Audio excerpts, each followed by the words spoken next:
Uma boa noite aos meus queridos amigos e irmãos da Igreja Online em Jequié, a Igreja do Campo do América, da Central e demais distritos. Boa noite também para a Igreja, né, e outras pessoas que têm acompanhado esse estudo. E, mais uma vez, no Ceará, ali em Fortaleza, também em Barreiras, e hoje em Salvador. Algumas pessoas acompanhando esse estudo das últimas profecias. Eu quero dizer para os queridos amigos e irmãos que nós estamos chegando à etapa final do estudo, não é? E, na realidade, não fizemos todo o livro do Apocalipse, mas estivemos estudando alguns trechos mais escatológicos e as profecias finais dos acontecimentos finais, porque a gente entende que esses dias que a gente tem ficado em casa, em relacionamento, eu diria, isolamento social com a nossa família, é um momento de todo o preparo com Deus, não é? Toda a disponibilidade para que Deus nos use e que a gente possa melhorar o nosso relacionamento, purificar o nosso coração, a nossa alma, quem sabe confessar os nossos pecados, né? E ter uma conversa melhor com o Senhor, porque a gente sente que esse mundo não tem muito, não tem mais muita história a ser contada, né? Essa terra está chegando ao seu clímax, o seu final, e coisas terríveis estão acontecendo e pode acontecer ainda mais daqui para diante. Ok? Então, eu quero pedir aos queridos amigos que estão em casa que nós vamos fazer uma pequena oração agora ao nosso Deus, invocar o seu Espírito Santo, que esteja conosco nessa noite e que possamos juntos comungarmos com esse estudo do Apocalipse. Vamos fazer uma oração. Nosso eterno Pai que está nos céus, estamos aqui, Senhor. Queremos te pedir a conexão contigo agora. E nós conseguimos alguma coisa aqui nessa terra, um pouquinho, né, de uma tecnologia maravilhosa que tu permitiu, que essa tecnologia, eu diria assim, virtual, em que a internet proporcionou algo maravilhoso, né? E que podemos ver imagens, som, à distância de pessoas, de amigos, de irmãos, né? E juntos a comunicação não foi prejudicada nessa pandemia. E podemos estar juntos aqui. E quem sabe o motivo maior para que nos use. Pedimos nessa noite em especial que teu Espírito nos use e esteja na tua igreja, no teu povo, chame a atenção deles, assim como essa chuva que cai agora na nossa cidade, aqui em Jequié, uma chuva forte, que possa vir do teu céu, Espírito Santo, e que possamos, assim, estar à sua disposição para esse estudo. Dá-nos o teu amor, a tua graça, em nome de Jesus. Amém. Meus queridos amigos e irmãos, aqui hoje, no Apocalipse, as 7 pragas do Apocalipse. Não sei se vocês têm acompanhado desde o início, né, que a gente já começou o Apocalipse pelo capítulo 12, e a gente disse para vocês que todo o contexto do livro do Apocalipse está baseado no santuário. E os 4 móveis do tabernáculo representa todo um contexto dos móveis que estão e no Santíssimo.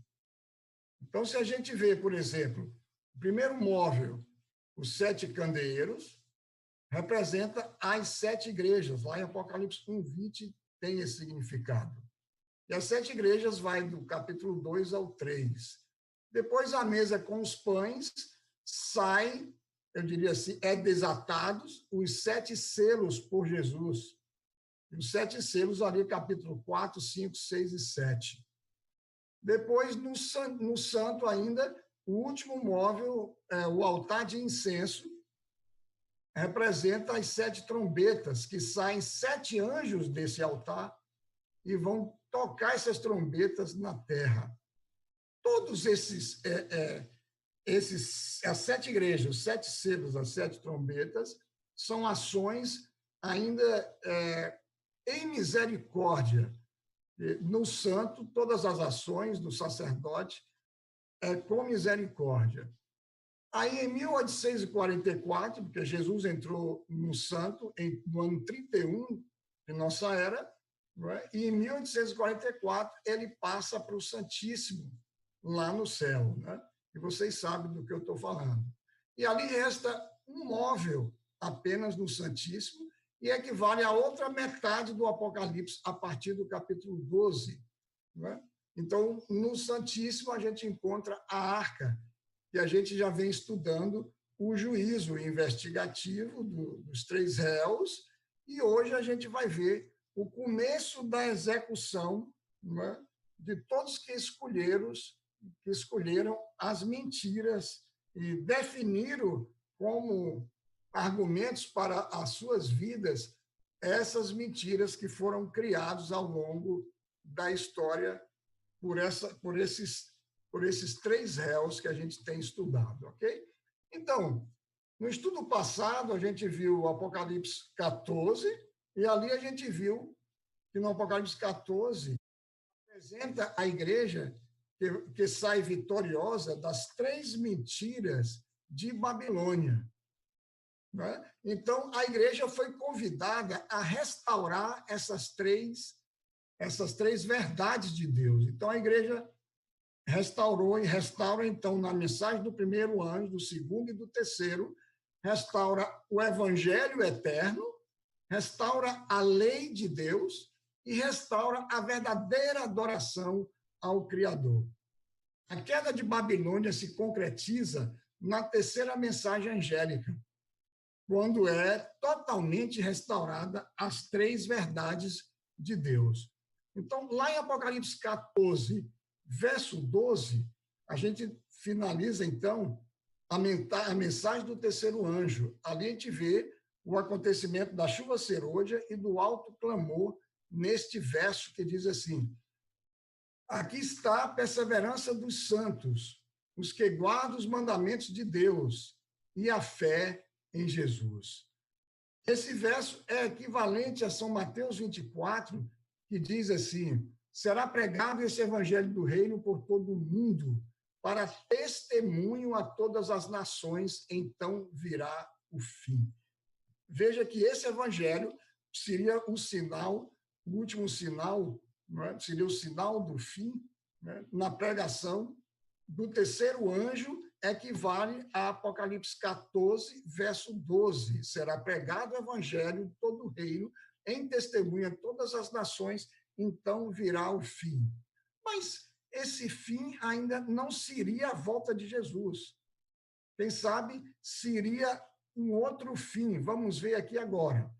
No verso seguinte, 14, 13, diz assim: e ouvi uma voz do céu que me dizia: escreve, bem-aventurados os mortos, que desde agora morrem no Senhor, sim, Espírito, para que descansem dos seus trabalhos e suas obras os sigam. Né? Ou seja, para que suas obras sigam.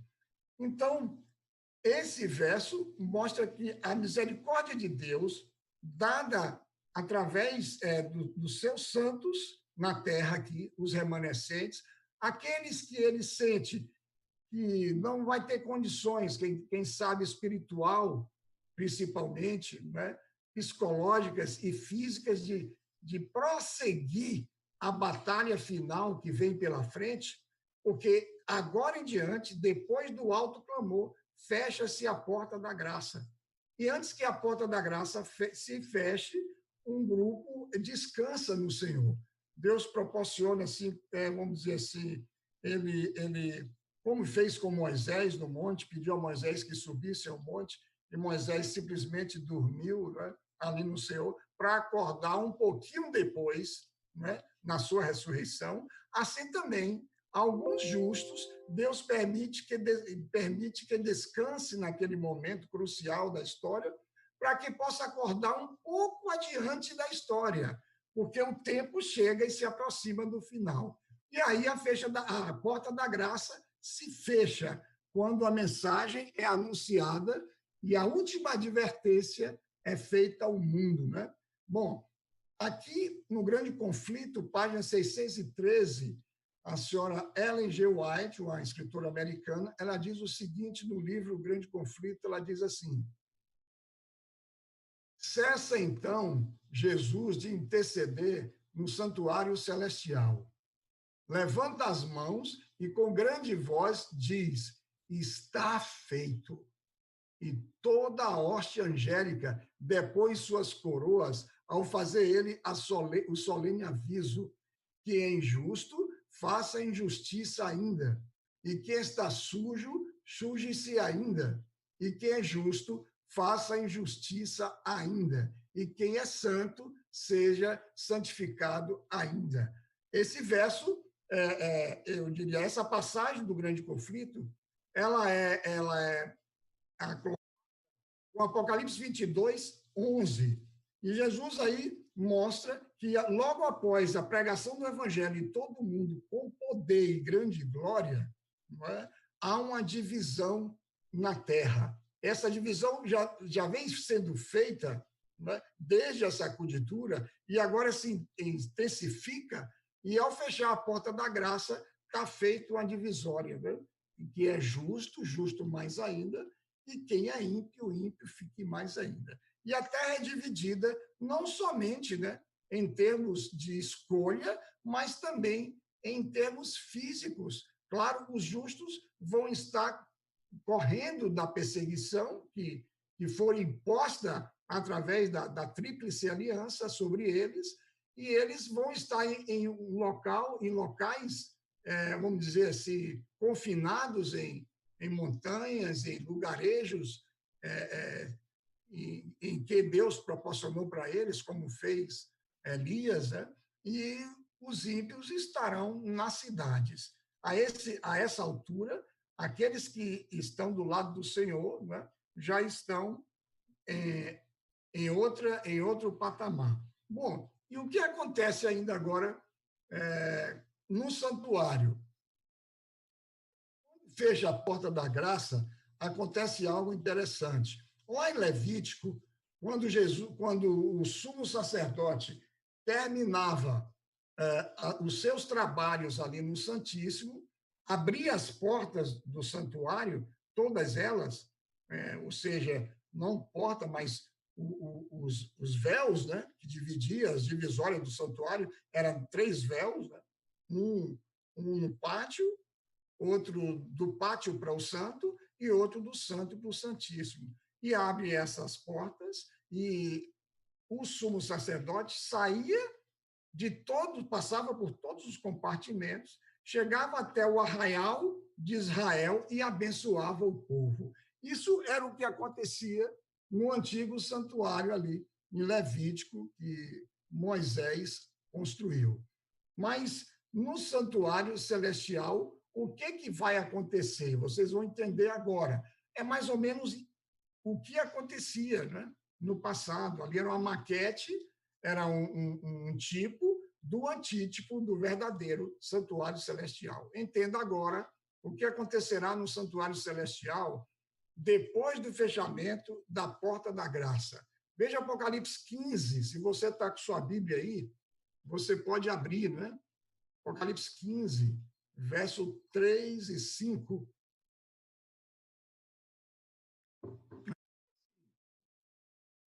E cantavam um cântico de Moisés, servo de Deus, e o cântico do Cordeiro, dizendo: grandes maravilhas, maravilhosas são as tuas obras, Senhor Deus Todo-Poderoso. Justo e verdadeiros são os teus caminhos, ó Rei dos santos. Quem te não temerá, ó Senhor, e não magnificará o teu nome? Porque tu és santo. Por isto, todas as nações virão e se prostrarão diante de ti, porque os teus juízos são manifestos. Depois disto, olhei e eis que o templo do tabernáculo do testemunho se abriu no céu. Veja que terminou as obras do santuário. Né? E o tabernáculo se abriu, as portas se abriram, para que saiam as pessoas que trabalham ali no santuário. Os anjos que ministram no Santíssimo com Jesus, e depois, por último, sai Jesus e toma o mesmo caminho que tomava antes o sumo sacerdote e vem para abençoar o povo de Israel, ou seja, volta na terra para abençoar o seu povo e buscar o seu povo. Que maravilha, não é? Então, veja aqui, Apocalipse 14, 17 a 19, diz assim, eu queria que vocês prestassem bem atenção nesse verso, e quem sabe a gente não está tendo respostas aqui, porque, na realidade, eu não fico com o Face aqui, mas vocês podem fazer perguntas, né, para vocês, e qualquer outro dia, aí, em qualquer outra live, a gente pode responder essas perguntas também. Mas creio que será respondida. Veja, saiu do templo, que está no céu, outro anjo, o qual também tinha uma foice aguda. Saiu do altar outro anjo que tinha poder sobre o fogo. Presta atenção nessa palavra. Poder sobre o fogo o anjo tinha. Clamou com grande voz ao que tinha a foice aguda, dizendo, lança a tua foice. Foice é aquele instrumento da colheita, não é? Que tem tipo uma faca na ponta de uma vara, né? Ela com uma curvazinha para colher as frutas. E vindima os cachos da vinha da terra, porque já as suas uvas estão maduras. E o anjo lançou a sua foice à terra e vindimou as uvas da vinha da terra e atirou-as no grande lagar da ira de Deus. Veja, amigos e irmãos, pode estar surgindo alguma dúvida na mente de vocês, né? Quem são essas uvas? Né? Alguém poderia dizer, olha, essas uvas eu acho que é o povo de Deus sendo colhido. Outros podem dizer, mas como que o povo de Deus foi colhido e foi atirado no lagar da ira de Deus? É uma pergunta que fica na nossa mente, não é isso? E quem sabe você pode ir pensando aí. Veja aqui, no livro de Isaías 63, no versículo 2 a 4, diz assim, é uma profecia messiânica que fala sobre a morte de Jesus. Por que está vermelha a tua vestidura? E as tuas roupas, como as daquele que pisa no lagar? Eu sozinho pisei no lagar. E dos povos ninguém houve comigo. E os pisei na minha ira. E os esmaguei no meu furor. E o seu sangue salpicou as minhas vestes. E manchei toda a minha vestidura. Porque o dia da vingança estava no meu coração. E o ano dos meus remidos é chegado. Irmãos, que maravilha.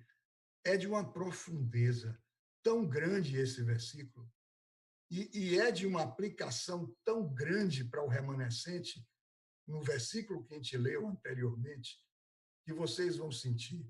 Olha aqui, veja, Jesus, o próprio Deus, veio nessa terra e pisou no lagar, era a terra, e um sofrimento que viria ocasionar a sua morte eterna, para que salvasse a humanidade.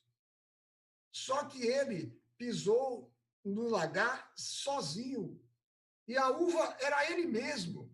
E diz aqui que ele esmagou ele mesmo, quer dizer, foi morto, dilacerado, esmagado pelos nossos pecados. Não é? E ele diz que pisou e a uva era Jesus. E que esse sacrifício que ele fez foi para os remidos, que a hora é chegada da salvação dos remidos. Veja a coincidência que acontece aqui no versículo anterior. Lança a tua foice aguda, vindima os cachos de uva, de vinha, porque suas uvas estão maduras. Quer dizer, o povo de Deus chegou, eu diria assim, na condição madura do seu caráter. E aquilo que Deus queria para uma geração foi alcançada. Uma geração que guardou os seus mandamentos e tinha a fé de Jesus. Como a gente viu no estudo anterior, né? Os 144 mil, né? Impecáveis, né? Aqueles que não se contaminaram com nada. Só que aqui o anjo colhe eles, quer dizer, da terra, estão prontos para subir e irem para as nuvens para voltar com Jesus para a vida eterna. Só que antes de acontecer isso, diz que os anjos pegam e ainda deixam eles na terra. Agora veja, a diferença do que aconteceu com Jesus na cruz é que essas uvas, que são os 144 mil, ou seja, os remanescentes de Israel, os últimos, aqueles que ficaram vivos, que estarão vivos por ocasião da volta de Cristo, eles não serão esmagados, não morrerão. Por quê? Porque alguém já morreu por eles.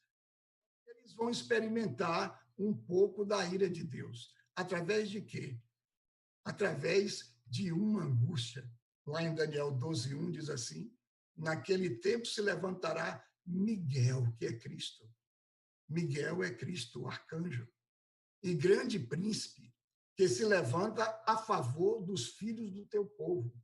E haverá um tempo de angústia como nunca houve. Então, veja, eles foram colhidos, mas ainda não para a volta de Jesus, mas para passar um período curto de angústia na terra. Desde que houve nação até aquele tempo. Mas, tempo, livrar-se-á o teu povo, todo aquele que for achado escrito no livro. A gente já sabe, irmãos e amigos, que através dos livros, né, do Espírito de Profecia, que esse grupo não provará a morte, não há necessidade mais, né? Não tem mais testemunho a ser mostrado, não tem necessidade de se ver a sua história. E por que então que aquele povo, em vez de ir direto para o céu, ainda vai passar um tempo de angústia? O Espírito de Profecia fala que Deus quer tirar todo resquício de pecado do seu caráter. E eles vão sentir dúvida se foram perdoados todos ou não. Porque a gente sabe que não tem mais a chance de arrependimento por o Espírito Santo já ter sido retirado da terra. Não é? Mas eles entram em angústia exatamente nessa dúvida. Mas o que prende eles na condição firme ao lado de Cristo é tudo que tem na memória deles, porque a Bíblia talvez não esteja mais do lado deles, a condição que eles estão, uma condição terrível na terra, mas a memória deles, eles têm tudo que aprenderam, né? E sabem que aquilo iria acontecer. Eles só não entendem porque a experiência com o Espírito Santo não está tendo. E um pouco daquela experiência que Jesus teve na cruz, eles vão ter também. Quando Jesus disse assim: Pai, por que me abandonaste? O Espírito Santo saiu de Jesus um tempo. E Jesus sentiu, né, essa experiência terrível de viver, né, sem o Pai, sem a presença do Espírito Santo. Assim também, esse povo vai viver essa experiência, ok? Então, veja aqui. Só que do outro lado da Terra, paralelo, eu diria assim, no mesmo tempo, no mesmo período, após a porta da graça se fechar, haverá o grupo dos ímpios. E o grupo dos ímpios também vem uma angústia sobre eles e vem a ira de Deus sobre eles. A diferença é essa, que está lá em Apocalipse 15:1. E vi outro grande e admirável sinal no céu, 7 anjos que tinham as 7 últimas pragas, porque nelas é consumada a ira de Deus. Veja a diferença aí, irmãos. É que a ira de Deus que cai nos justos não é consumada, mas a ira de Deus que cai nos ímpios é consumada. Muitos vão morrer. E terrível, né? Terríveis pragas que vão cair. Muito terríveis. Agora veja, essas pragas não vão ofender os justos, e vão estar em outro patamar. Mas vão ser angustiados porque, a partir da quinta e da sexta praga, os ímpios formam a comissão para persegui-los. Então, aqui, vamos às últimas 7 pragas que vão acontecer. Agora, veja aqui. As 7 pragas, elas se assemelham às 7 trombetas. Agora, veja. Só que as 7 trombetas acontecem no compartimento do santo, no móvel, né, no último móvel do santo, que é o incensário.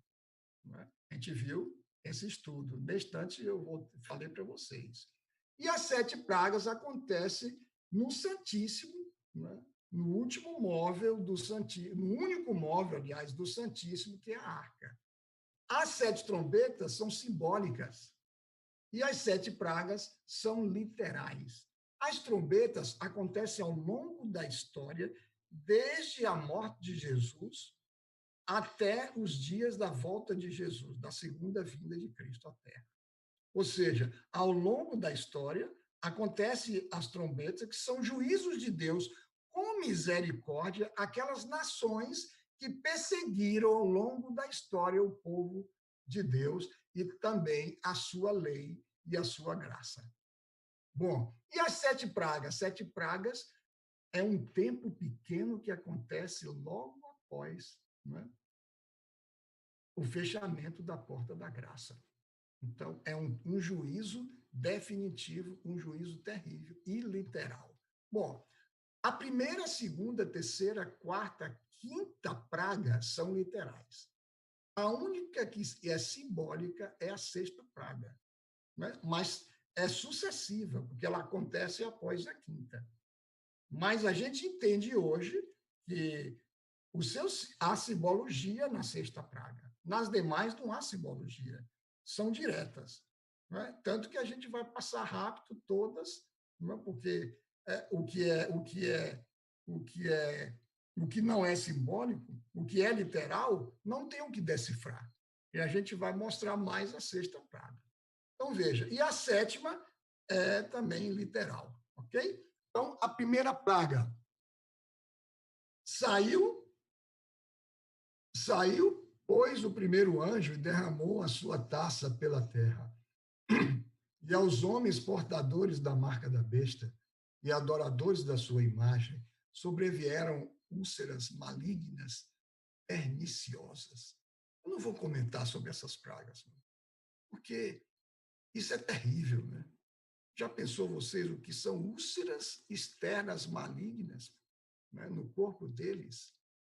E dolorosas, e que terrível, né, que acontece a primeira praga, e que cai sobre aqueles que aceitaram a marca da besta, né, que aceitaram os adoradores da sua imagem, adoradores da besta e da sua imagem. É uma questão de decisão. Veja, muitas vezes, quando sair o decreto dominical, a gente pode ter receio, né, porque essa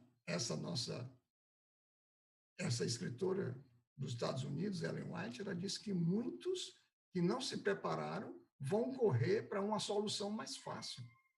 Só que a solução mais fácil de escolher o lado mais fácil, que vai ser o lado da besta e da sua imagem e do seu sinal, agora vem as consequências.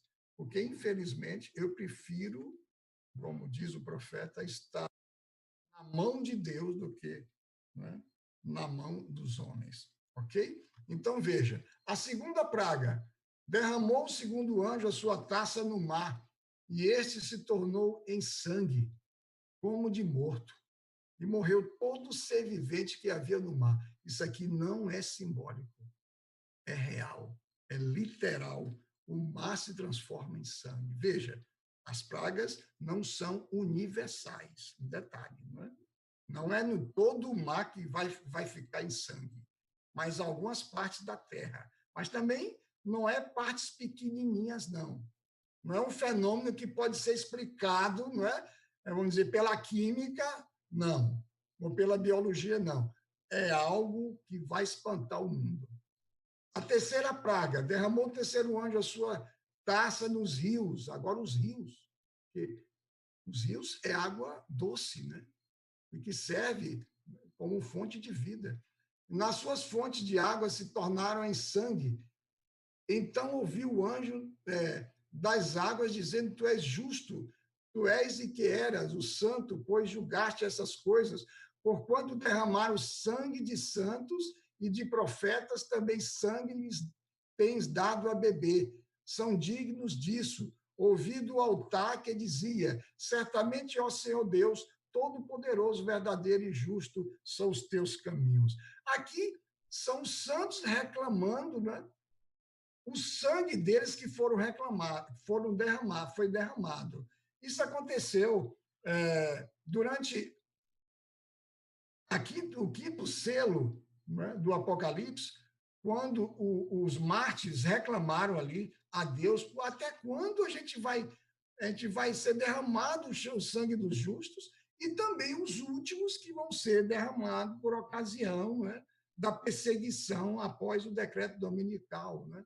Então, agora, a besta e a sua imagem estão bebendo desse sangue, estão vendo que esse sangue foi derramado dos justos e agora Deus deu a eles a beber. E Apocalipse 17, no próximo estudo, a gente vai mostrar para vocês também, que é o mesmo, né, paralelo, o mesmo versículo, corresponde à prostituta que bebe também esse sangue.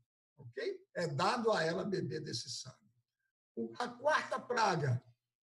O quarto anjo derramou a sua taça sobre o sol e foi-lhe dado queimar os homens com fogo. Com efeito, os homens se queimaram com intenso calor e blasfemaram o nome de Deus, que tem autoridade sobre estes flagelos, e nem se arrependeram para lhe darem glória. Veja, este fogo aqui é literal. A temperatura da terra vai aumentar, não é? Mas não a tal ponto de queimar toda a terra, porque senão seria extinta a humanidade. Nenhuma praga é universal e nem é algo, vamos dizer assim, que acaba, a não ser a última, né? Porque aí é a volta de Jesus. Mas até essas pragas, elas são localizadas em alguns lugares. São terríveis, né? Vai se dar a comentar para aqueles que estão sofrendo e bater o terror para a cidade que não chegou a essas pragas. Mas muitas cidades vão provar dessa praga, né? Os ímpios vão estar provando dessas pragas. E o povo de Deus vai estar paralelo, em outro patamar, e as pragas não vão ofender o povo de Deus, né? O povo de Deus está no mesmo tempo, na mesma época, mas sofrendo um tempo de angústia de Jacó. Okay? Então, vamos ver aqui. A quinta praga: derramou o quinto anjo a sua taça sobre o trono da besta, cujo reino se tornou trevas, e os homens remordiam a língua por causa da dor que sentiam, e blasfemaram a Deus do céu por causa das angústias e das úlceras que sofriam, e não se arrependeram de suas obras. Vocês notaram uma coisa aí? Que a quinta praga, aqueles que aceitaram o trono da besta e a sua imagem e o sinal nas suas testas, eles estão aí ainda sofrendo a primeira praga, porque a primeira praga é que são úlceras, né, terríveis que caem sobre eles. E agora, na quinta praga, bate umas trevas tenebrosas sobre o trono da besta. E já pensou que você está sofrendo ainda o efeito da primeira praga e não está enxergando nada e toda, quem sabe, colapso total em toda a energia, né, da terra e uma escuridão terrível. Né? Essa praga é muito terrível. Né? Agora você pergunta, vem cá, então, essas pragas são muito próximas uma da outra. Vamos ver aqui. Olha, as pragas são sucessivas? A gente viu, sim. São universais? Não. Não é? E quanto tempo de duração da primeira praga até a última? Veja, Apocalipse 18:8, alguns teólogos usam esse texto, né, para já, quem sabe, definir, né, que esse texto realmente mostra quanto tempo dura as pragas. Portanto, num dia virão as suas pragas, a morte, o pranto e a fome, e será queimada no fogo, porque é forte o Senhor Deus que ajuda. Aqui, Apocalipse 18:8. Portanto, é um outro texto. E esse texto não é um texto literal, é um texto simbólico. E um dia em profecia corresponde a um ano. Então, as pragas, não estou batendo um martelo sobre isso, mas se entende, não é, que durarão um ano, mesmo porque não dava para durar mais de um ano, senão seria extinta, não é, a humanidade antes da volta de Jesus. E a gente viu que quando cai a quinta praga, eles ainda estão reclamando sobre a primeira. Os efeitos da primeira praga ainda estão sobre o mundo. Terríveis, né? Então, vamos lá. A sexta praga, então. A sexta praga. Derramou o sexto anjo a sua taça sobre o grande rio Eufrates, cujas águas secaram, para que se preparasse o caminho dos reis que vem do lado no nascente do sol. Em outras traduções diz que vem do lado do Oriente. Bom, essa praga aí é simbólica. Esses reis que vêm do Oriente, geralmente os reis que vinham do Oriente, o Oriente era o lado de Jerusalém, era o lado que ficava o santuário, o templo de Deus. Né? Quando os judeus estavam confinados, né, em Babilônia, eles olhavam e diziam assim, olhava sempre para o Oriente, porque lá estava a esperança deles. E usando esses termos para escatologicamente os dias atuais, a gente diz que esses reis que vêm do Oriente, né, seria a volta de Jesus, com todos os seus anjos, o rei que vem do Oriente buscar o seu povo. Mas para que isso aconteça, para que Jesus volte, tem que ter, eu diria assim, um terreno preparado de tal maneira que necessite mais do que nunca da volta de Jesus. E se Jesus não voltar, o seu povo morrerá. É algo desesperador. Por isso, então, esse caminho, né, na sexta praga é preparado para a volta de Jesus. De que maneira? Secando o rio Eufrates.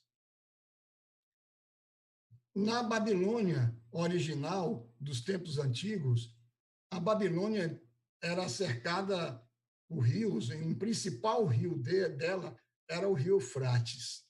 O rio Eufrates era chamada, eu diria assim, a vida de Babilônia. Né? Porque Babilônia era cercada de inimigos. Né? Tinha os persas, tinha os medos, tinha os egípcios, né? E tudo era inimigo. E as cidades eram cercadas de muro. Babilônia era famosa não só pela sua grandeza e a sua pompa, mas os seus muros também, que eram impenetráveis. Ninguém conseguia entrar em Babilônia, porque os seus muros eram muito altos e eram constantemente vigiados. Né? Mesmo se os soldados saíssem ali, os vigias dos muros saíssem, era impossível, não é, escalar aqueles muros. Então, o rei Ciro e o rei Dario, né, dos Medo e dos persas, eles se uniram e resolveram secar o rio da Babilônia, que passava dentro da Babilônia. Veja que esse rio era tudo. A Babilônia ela não precisava importar nada.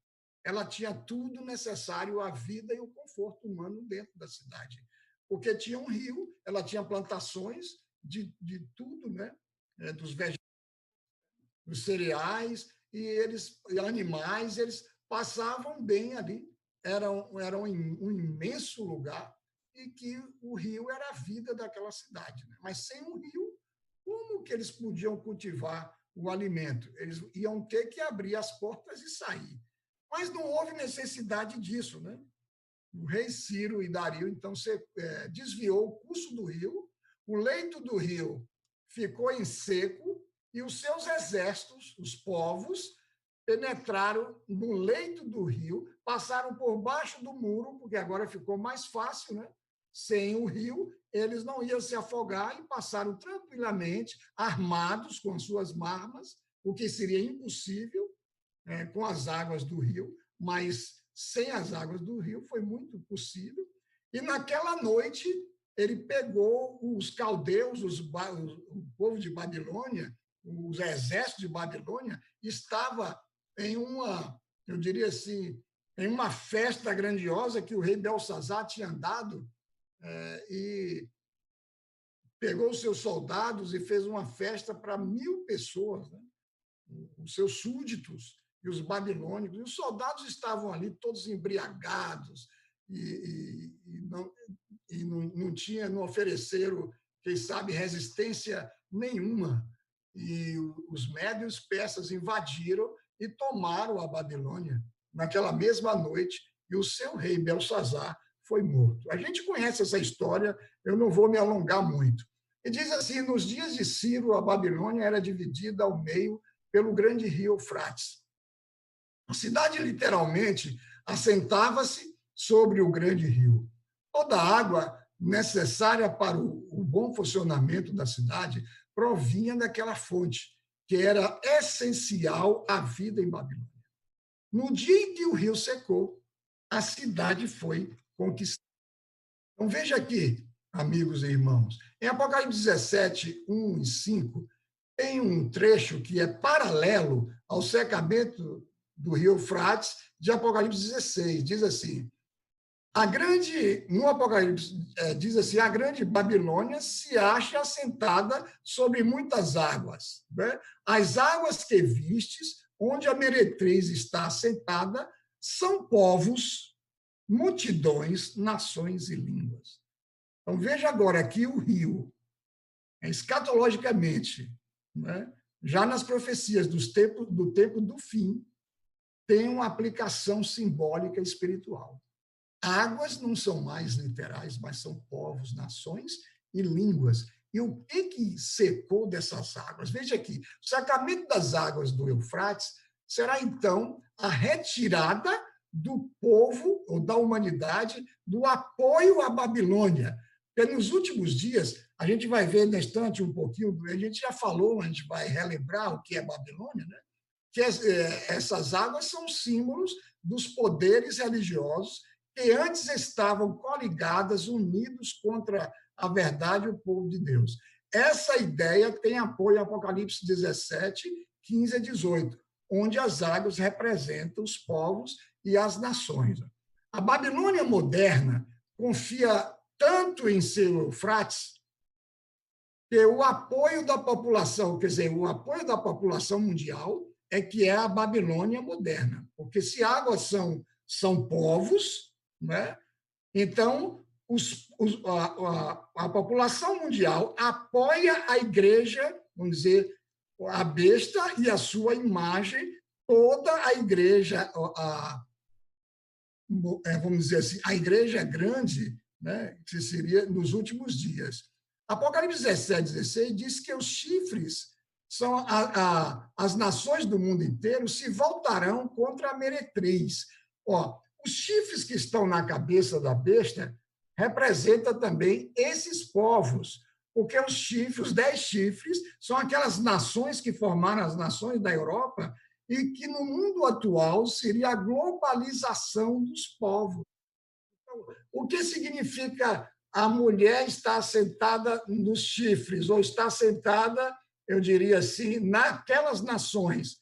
é que ela depende do poder e da força dessas nações, desses povos. Então, escatologicamente, em quantas partes se divide, então, a Babilônia, ou vai se dividir? Está dividida já hoje, mas vai, vamos dizer assim, se consolidar, né, no decreto dominical em diante.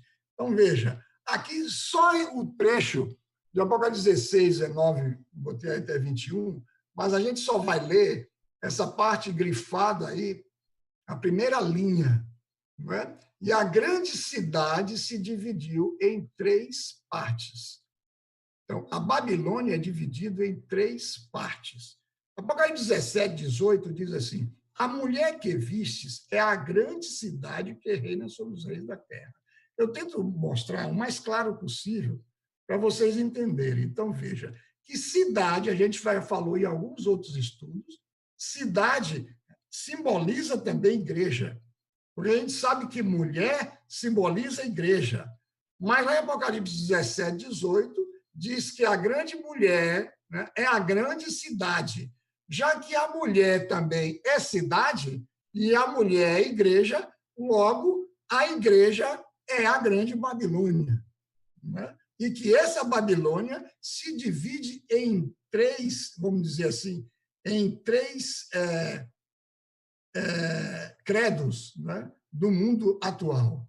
Veja aqui, a confederação do mal. Então, junta-se essa confederação de crenças religiosas do mundo para que possa perseguir o povo de Deus. A gente falou no estudo de Daniel 11, não sei se vocês lembram, né?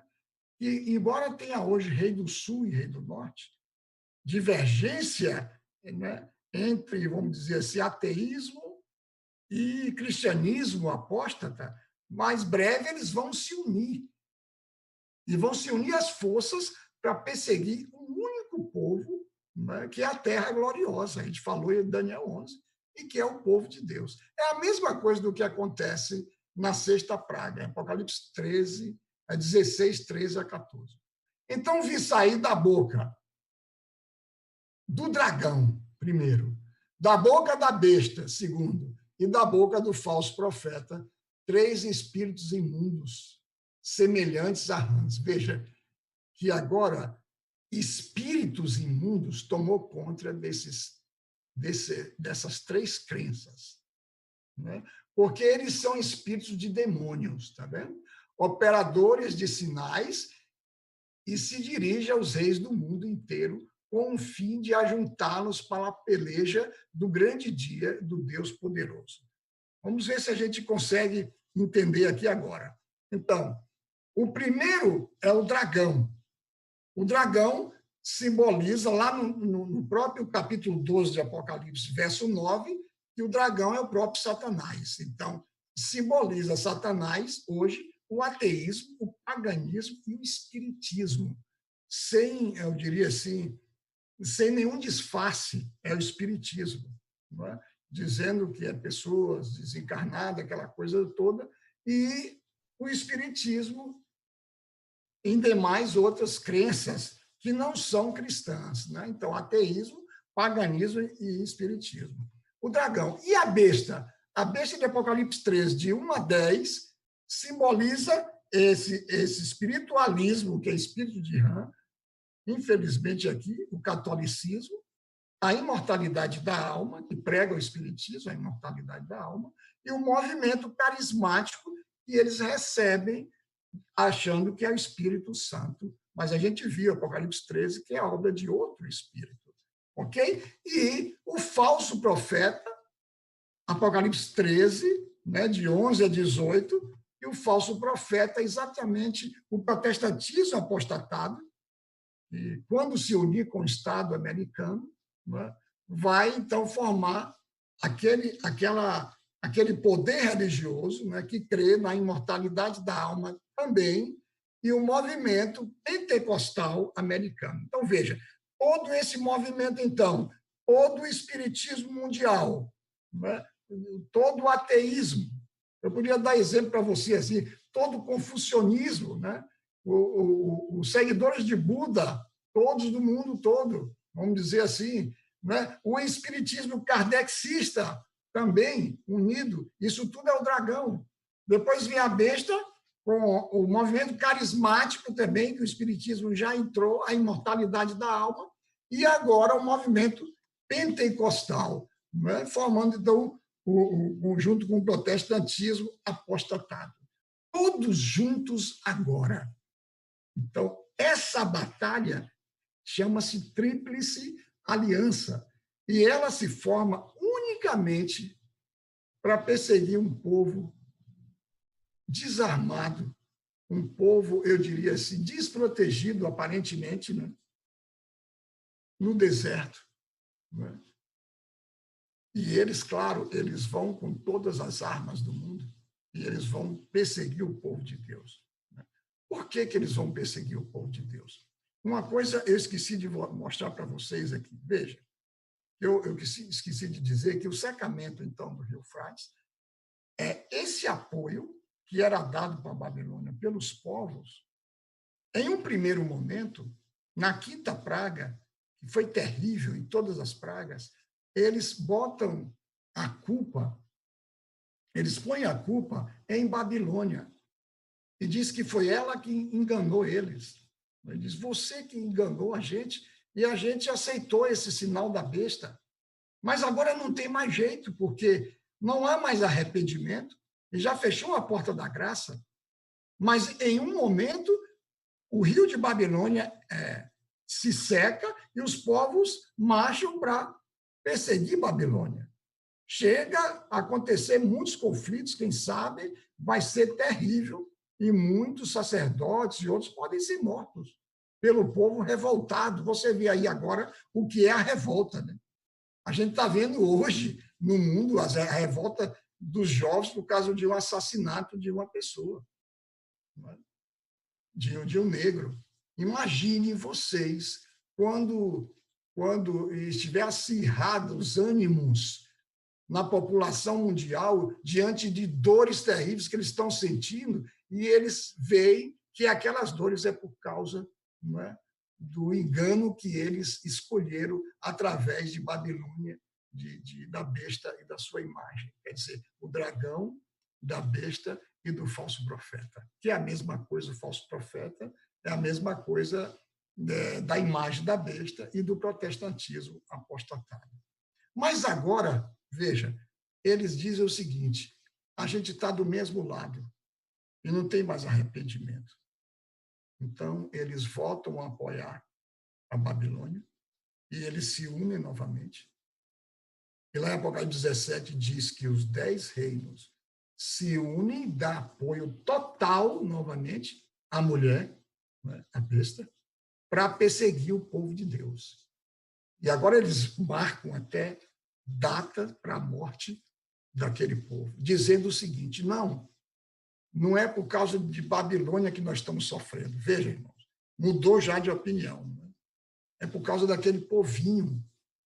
Porque o Deus do universo está irado com aquele povo, que foi o único povo que rejeitou a nossa verdade de adoração ao domingo, à besta e à sua imagem. E eles não sabendo, estão morrendo de saber que eles estão rejeitando todos os mandamentos de Deus e toda a graça de Cristo. Né? E, inclusive, o sinal dessa rejeição, né, é que eles estão guardando, nessa ocasião, tomar a decisão sobre o dia errado. Né? Então, essa guerra é chamada de Armagedon. Em Apocalipse 16 diz, então, os ajuntaram em um lugar que em hebraico se chama Armagedon. E o Armagedon é a guerra espiritual, né? Que também toma um clima de literal nessa época, eu diria assim, porque vai ser uma guerra real. Né? Não vai se travar só nas mentes, mas os ímpios vão partir para matar o povo de Deus, que vai estar nos morros, né, escondidos, mas não alcançáveis, e eles vão atrás do povo de Deus com todo tipo de armas possíveis. Né? A Bíblia fala de varapaus, de quem sabe, espada, né? Mas hoje são rifles, né? são bombas, são granadas, e o povo de Deus com a palavra só na mão. E, às vezes, o povo de Deus não vai ter nem a palavra mais. Vão estar só com a palavra na mente e no coração naquele dia, sabendo que Deus está, né, ao seu lado. Agora, veja o que acontece aqui. Então, um falso espiritismo da tríplice aliança que se volta contra o remanescente de Deus. Esse é o Armagedon. E o povo vai estar perseguindo o povo de Deus naqueles dias. Interessante, não sei se deu para vocês entenderem, né, que a sexta praga, então, é simbólica, mas que prepara o caminho para que Jesus possa voltar. Ou seja, que os reis do Oriente possam voltar. Porque, veja, se há um povo na Terra, né, sobre tendo como mira um povo desarmado, né, ali, desprotegido, não tem outro jeito. Né? Tem que vir uma proteção celestial. E isso está na hora de acontecer. Veja, irmãos, que os pioneiros, eles, em 1844, eles esperaram a volta de Jesus, para vocês terem uma ideia, todos em oração, né? Mas ali uma mesa entre famílias, que sabe, fazendo lanches, né? Aguardando tranquilamente que Jesus voltaria até a meia-noite, né? Daquela data que eles marcaram, né? E Jesus não voltou. Veja, só pela aí você ter uma ideia, Jesus vai voltar na hora que o povo mais necessitar. Ou seja, se Jesus, quem sabe, atrasar um dia da sua volta, o povo pode ser assassinado pelos ímpios. Porque diz a palavra, e o livro lá do Grande Conflito também narra sobre o assunto, que os ímpios vão chegar a enxergar o povo de Deus e vão levar suas lanças para matar o povo de Deus, e as suas lanças vão cair das suas mãos. E vão tentar matar o povo de Deus, o povo em aflição, sem defesa nenhuma. Jesus vai ter que voltar nesse horário, né, nesse momento. Porque, veja, vai estar ali quem, essa tríplice aliança? O falso pai, lembra? Que a gente mostrou, Apocalipse 12, que é o dragão, Satanás, ou seja, todo o espiritismo vai estar lá, todos os seguidores de todo tipo de espiritismo, ou todo o rei do sul, todo espiritualismo no mundo todo, todas as nações, né? O falso filho, ou o dragão, o falso filho é a besta, né? Vai estar ali, e o falso espírito, Apocalipse 13, de 11 a 18, que é o falso profeta, que é também o protestantismo apostatado, e que é a imagem da besta. Vão estar juntos e fazem um decreto de morte, né, do povo de Deus. Mas o feitiço se volta contra os feiticeiros, e as suas próprias sentenças vai de encontro a eles mesmos. A mesma coisa que aconteceu com os amigos de Daniel. Né? A fornalha foi criada para os amigos de Daniel morrer na fornalha, mas foram os ímpios que jogaram eles lá, que morreram na fornalha. Assim também, eles criam um decreto de morte para o povo de Deus, e a morte vem para eles mesmos. Né? Aí vem a sétima praga, que é o livramento, né, de Deus, do seu povo. Agora veja aqui, a sétima praga, Apocalipse 16, 17, 18. Então derramou o sétimo anjo a sua taça pelo ar, e saiu grande voz do santuário do lado do trono, dizendo: está feito. E sobrevieram relâmpagos, vozes, trovões, e ocorreu grande terremoto, como nunca houve igual, desde que a gente... Tal foi o terremoto, forte e grande. Por que vocês estão vendo aí o segundo está feito? Porque o primeiro está feito marcou o fechamento da porta da graça, né? E é dito por Jesus. Jesus que fala está feito, e ele sai do santuário para voltar, né, e se prepara para voltar à terra. Mas antes da volta de Jesus, o próprio Pai, né, a voz de Deus, diz, está feito. Por que a gente fala isso? Porque aqui está escrito no Grande Conflito, né? É a meia-noite, que Deus manifesta o seu poder para livramento do seu povo. Esse texto é lindo, irmãos. O sol aparece resplandecendo em sua força. Sinais e maravilhas se seguem em rápida sucessão. Os ímpios contemplam a cena com terror e espanto, enquanto os justos veem com solene alegria os sinais de seu livramento. Só Jesus podia salvar o seu povo naquela época. Não tinha outro jeito, né? E chegou o seu libertador. Agora é o libertador forte que Israel esperou, né? Mas Jesus veio, a primeira vinda dele não foi como um libertador físico, mas um libertador dos pecados. Agora Jesus vem como um libertador, o seu reino da glória todo-poderoso, né? Os ímpios contemplam com cena, com terror e espanto, enquanto os justos veem solene alegria os sinais de seu livramento. Tudo na natureza parece desviado do seu curso. Tudo na natureza parece desviado do seu curso. As correntes de águas deixam de fluir. O fim do mundo. Nuvens negras e pesadas sobem e chocam-se umas nas outras, em meio dos céus agitados. Acha-se um espaço claro de glória, indescritível, de onde vem a voz de Deus como um som de muitas águas, dizendo, está feito. A voz de Deus é o segundo está feito. E agora acabou. Agora Jesus, então, se prepara para voltar à Terra. Naquele dia, só haverá dois grupos.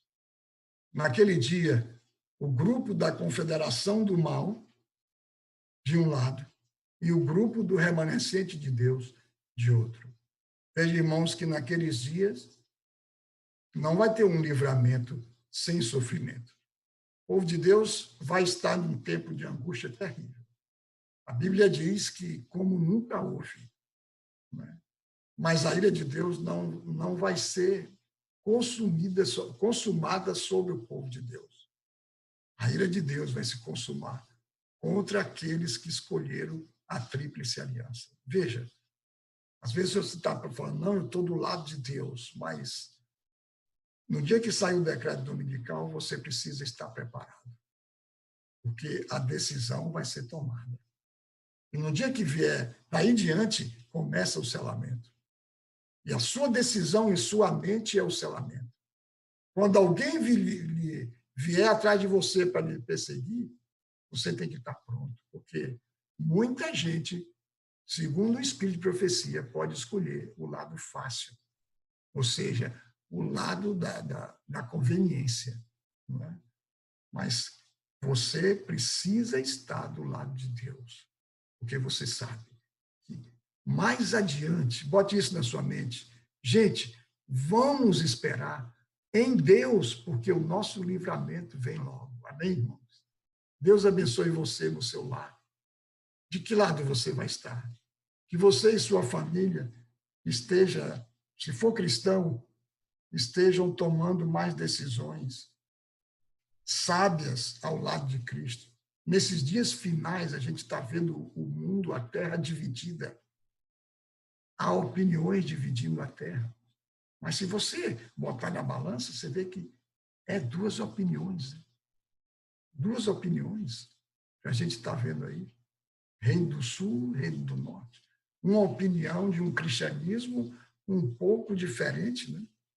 E uma opinião de um espiritualismo de outro lado. Mas a gente está no meio desse grupo. Segundo Apocalipse 11, nós somos a terra prometida, a terra gloriosa. Somos o remanescente de Israel, o que guarda os mandamentos de Deus e tem o testemunho de Jesus. Somos aquele grupo que vamos preparar esse mundo, mostrando a última advertência nesse mundo, a mensagem do terceiro anjo, em testemunho, guardando os seus mandamentos e tendo a graça de Cristo. E muita gente vai se converter pelo seu testemunho. Deus abençoe essa igreja. Mas veja, às vezes eu fico pensando assim, a igreja precisa se unir e precisa aprender esse evangelho eterno, esses últimos acontecimentos. Que bom seria que tivesse mais pessoas assistindo.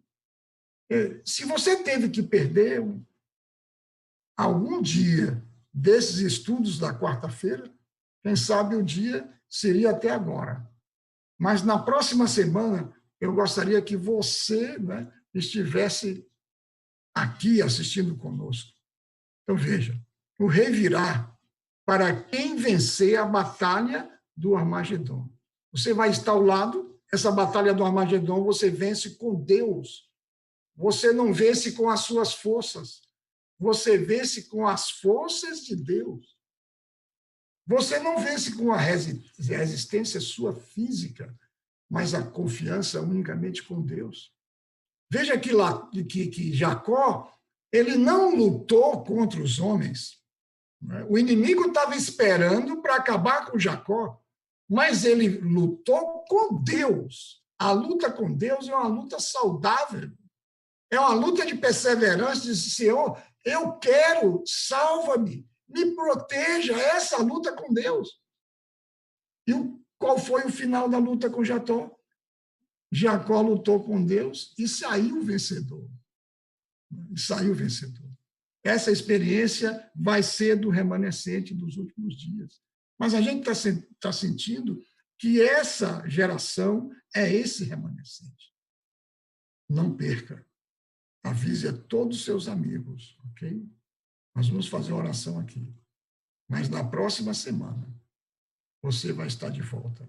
Nós vamos ter uma síntese geral de todos os estudos de profecia, desde Daniel 2 até Apocalipse 17. Aqui está o sentido, Apocalipse 17, 9. Que tem sabedoria. Veja, esses versos só tem aqui em Apocalipse 17 e em Apocalipse 13, que a gente estudou, lembra? Sabedoria, entendimento, calcule o número da besta. E que a gente, às vezes, não quer estudar esse capítulo. Não, isso aí não é especulação. Deus está pedindo para fazer isso. E agora Deus pede novamente, aqui está o sentido. Esse verso 9 de Apocalipse 17 é a chave para a interpretação do capítulo. E há muitas versões sobre Apocalipse 17. No próximo estudo, na próxima quarta-feira, orem a Deus. Viu? Tem muitas coisas que têm acontecido, aconteça, e talvez essa semana as inconveniências possam ser maiores ainda. Né? Às vezes dá um defeito aqui em casa, no computador, às vezes é no pastor que dá, às vezes some o som dele, some o áudio, some a imagem, né? E acontecem coisas terríveis. Então, peça a Deus para que a gente esteja de volta na quarta-feira, porque o verso diz assim, aqui o sentido que tem sabedoria, as 7 cabeças são 7 montes, sobre os quais a mulher está assentada. São também 7 reis. Quem são essas 7 cabeças? A gente não vai dar para ter um estudo geral de Apocalipse 17, porque seriam 2 estudos, cada um com 100 slides, seria 200 slides. A gente vai resumir isso tudo, no máximo 50 slides, para a gente durar o mesmo tempo aqui dos demais estudos. Não é? Mas, quem sabe, se você se interessa, a gente tem depois. É para esquecer esse estudo de Apocalipse? Eu fico impressionado, às vezes, mas a gente está vendo tanto a igreja estudando o livro do Apocalipse. A gente tem um evangelho diferente dos demais evangelhos que a gente vê aí fora. Vamos pregar o evangelho eterno. Vamos estar aqui quarta-feira que vem para a gente ver a síntese, quem sabe o principal estudo do livro do Apocalipse. E graças a Deus a gente vai estar agora. A gente vai ter uma versão desse estudo, né? Outras versões tem. Eu não vou discutir as outras versões. A gente vai falar algumas coisinhas, o porquê, né? Mas vocês vão ver. E Deus pede para a gente aguçar o sentido, sabedoria, porque Deus quer revelar. Às vezes eu fico pensando, no dia que a igreja compreender plenamente Apocalipse 17, que está chegando o seu cumprimento, vai ajudar muito que aconteça a chuva serôdia.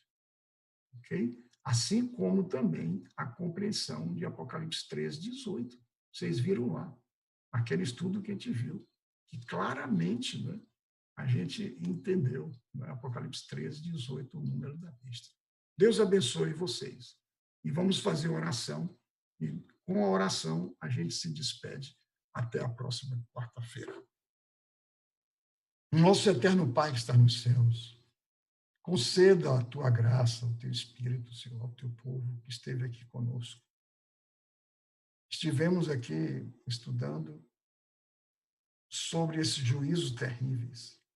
Na realidade, as pragas eu passei rapidinho, porque não convém ficar falando como vai ser, nem como não vai, porque vai ser terríveis. Mas a preparação para a tua volta é a sexta praga, a gente viu, que uma perseguição nos aguarda. Nos prepara, Senhor. Principalmente os teus jovens, que eu sinto, é a geração que vai pregar o evangelho nesses dias finais.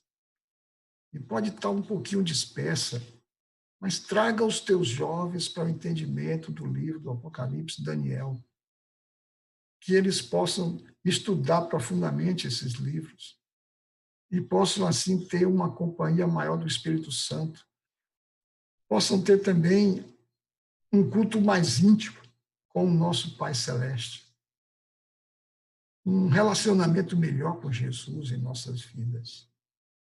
Suplicamos essas bênçãos. Esteja com o teu povo, Senhor, durante essa pandemia, nos proteja, livra desse inimigo invisível terrível.